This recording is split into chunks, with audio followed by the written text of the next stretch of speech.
Na siku hii ya leo nitasema nawe kwa habari ya madhara ya kutokuomba.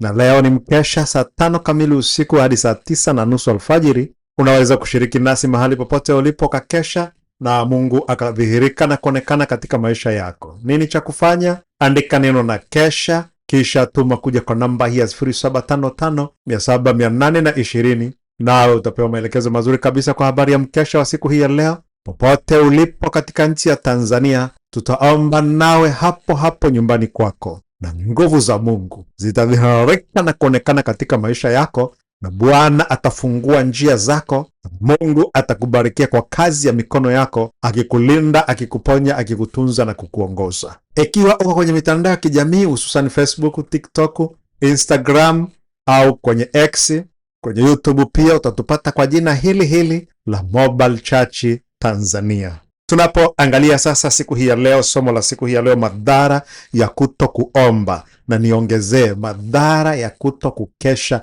na kuomba. Mdhoofisha sana Mkristo. Mkristo ambaye hafungi na kuomba angalau mara moja kwa wiki, maisha yake kiroho huwa dhaifu sana.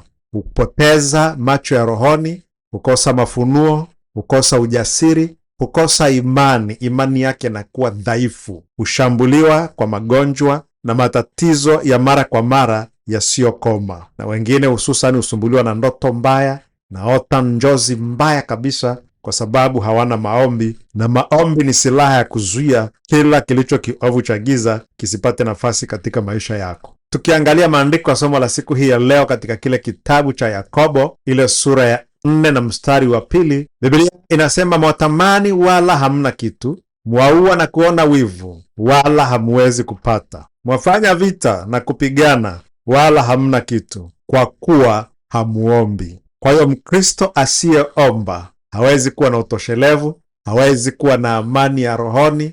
Anajaa wivu, anajaa fitina, anajaa chuki, anajaa magomvi. Nafikiri mstari niliokusomea unaonyesha wazi, mwaona wivu wala hampati.